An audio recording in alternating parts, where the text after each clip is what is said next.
Happy Friday. I hope you're doing well. And I also hope that you enjoy my pretty ridiculous humor as much as I do. So, what do our background pictures have in common? Well, they seem to be giving us a little bit of a heads up for the day. So, what does our background picture have in store for us today?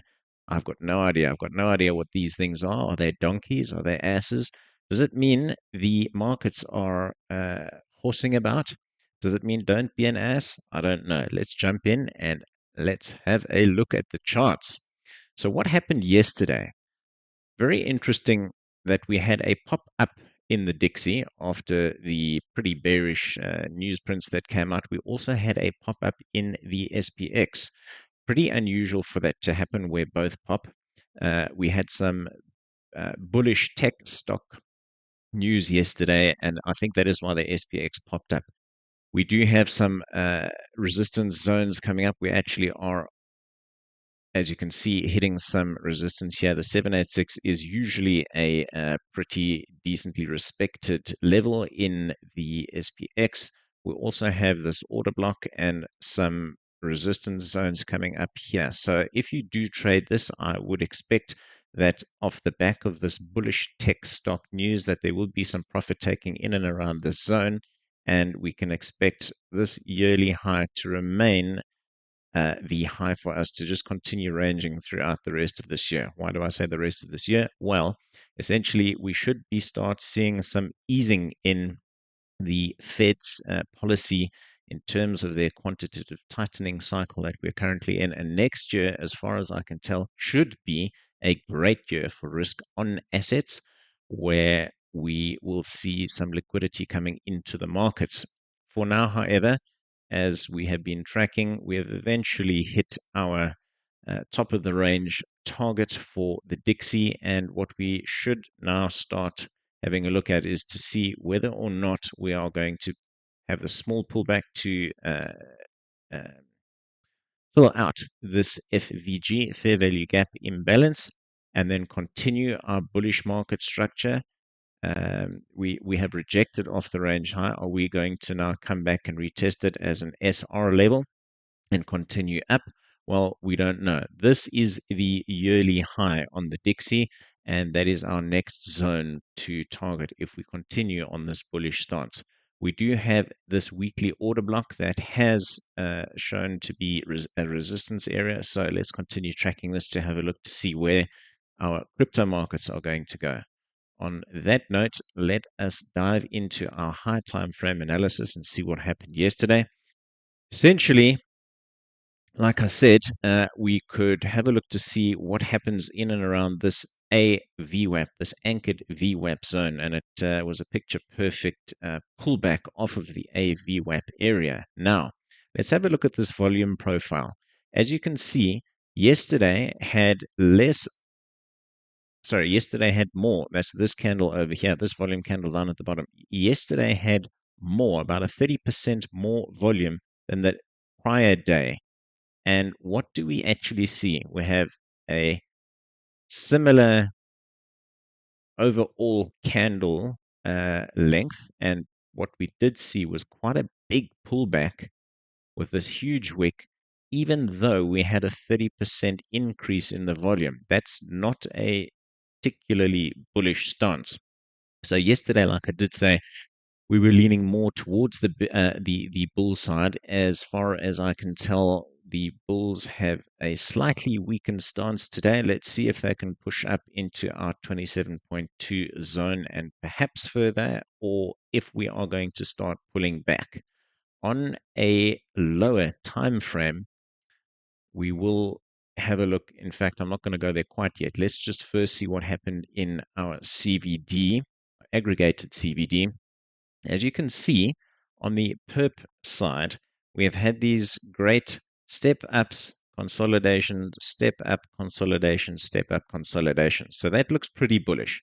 We also had a continuation in the slightly bullish sort of stance that we leaned toward yesterday in the spot side. However, the spot is now pretty much tailing off and actually rolling over a little. So that's, as far as I can tell, and I'll show you later in the other data that we're seeing a weakened stance from the bulls. We don't see much continuation. It is also Friday, don't forget, so we do see profit taking on Fridays.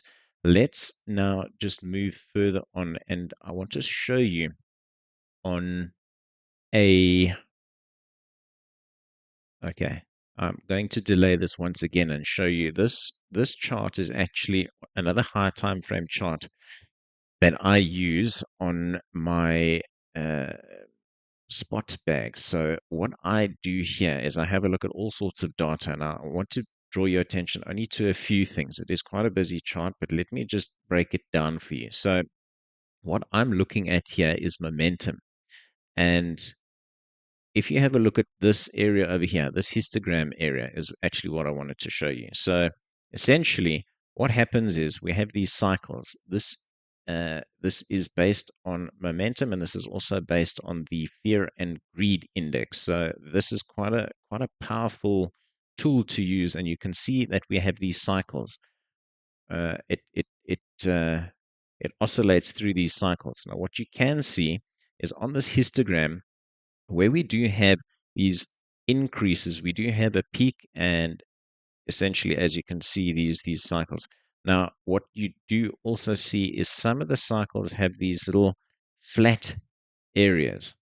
What usually is preceding these really great rallies is well, let's look at it the other way around. What you can see after these flat cycles, there have only been a few of them. One back here, one over here, and we have actually just had this flat cycle. What usually happens is quite a big rally. And you can see these rallies in the price.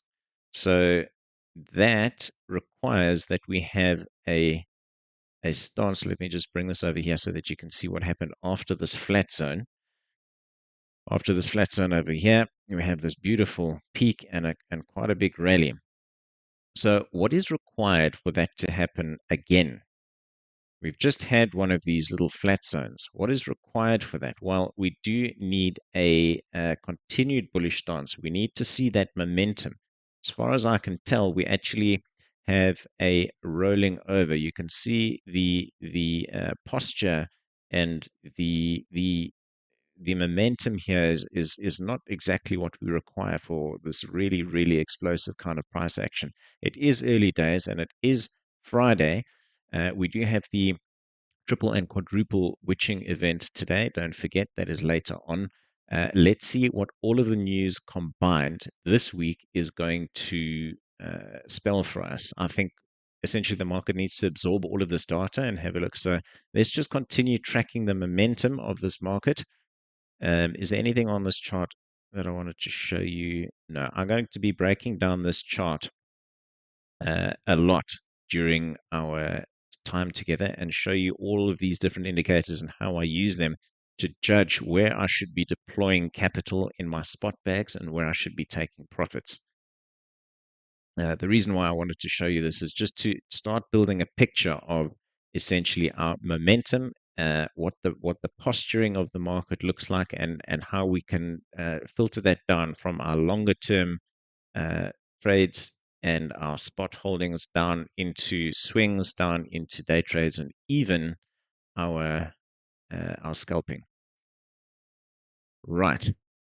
Let's quickly move on here. So yesterday, this is a 4-hour chart. I usually show the half an hour and 1 hour charts, but I just wanted to show you that overall, yesterday and the day that preceded yesterday, in fact, is where we started this reversal over here. We had this beautiful channel that has been an absolute printer. It was ridiculous, in fact. Perfect support and resistances off the top, the mid, and the bottom of the channel. What I do, however, want to show you is this continued idea that we have this sort of change in posture, this weakening, this rolling over. Let's hide this. As you can see, we had this literally perfect down, up to the mid, down again, breaking through down to the bottom, up to the mid, perfection, down again, up to the top, etc., etc., bouncing perfectly, continuing on this really great bullish kind of market structure. As soon as we topped out yesterday and hit the top of our overall channel, what happened? We had this complete change in posture, and we started this rolling over. Okay, what we also what we also can see now is that we have another channel. Let me just pull this down to 2 hours so that you can see where I get this channel from. Um, Really, you can see quite a different stance and posture in the markets. Let's go back to the 4 hour. What I wanted to show you now is a continuation of the idea that I chatted about yesterday, which was where can we expect to see these changes and let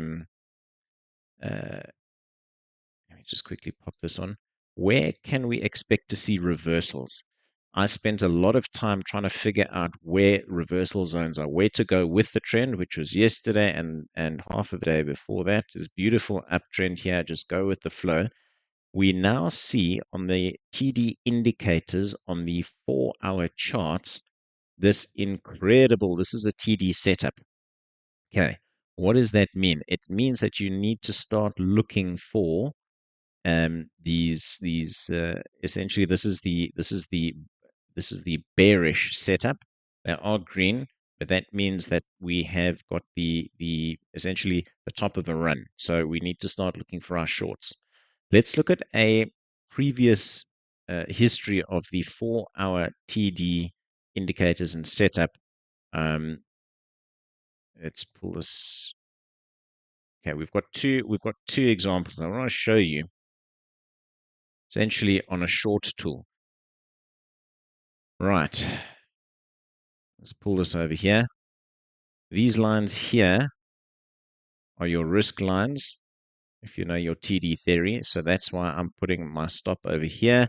And you can see this turned out to be a pretty much a 6-hour trade, right, on the 4 hour charts when you had your TD indicator firing. Okay, that's a really, really significant trade. That is a 6% move. Pretty simple with your triggers if you go down to a lower time frame.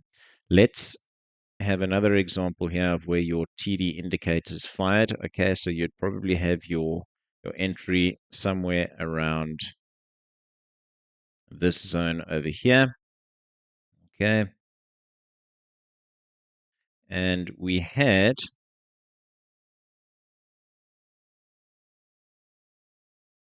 5-hour trade. It's really great. So yes, this is after the fact. This is, you'd have to figure out exactly where you're going to be taking your profits. But as you can see, it comes down to the bottom of the channel. This trade down here, well, you would have obviously taken profits around this zone anyway and let it run. So essentially, all I'm trying to show you is the fact that yesterday I showed you a weakening of the trend and a trend exhaustion on the same TD indicator. Uh, it has so far started playing out. If you started looking for your shorts around the top of the channel over here, you would have been doing well so far. You could have been positioned in a very good short on your way down. Okay, so as far as I am concerned, we do have a weakened stance today. We do have a more bearish sort of a stance, and essentially all that we've done is we've come up to the top of our channel, and we have seen a little bit of a faltering. Certainly not a prolonged kind of a bearish market structure. It is building. So let's just see how we go from there. I've marked out our liquidity zones as usual. Let's move this over to the side for you if you don't have the footprint um, program. Okay, so you can mark that off for yourself. Let's just move over here, and I wanted to show you one last thing before I bid you a great weekend is our open interest. So we are building open interest to areas where, market makers usually have started making their move. So we have had this, right, we've had this move over here, the smaller move, and oops, it's in the straightest line, but if you can just see, we have our open interest. Every time we have a move, it's when our open interest is built up. We are pretty much around that zone again. So just expect something to happen. I mean, this price action can't hold for much longer. I wanted to also just show you, obviously, when we have these spikes, just show you another zone here, another area.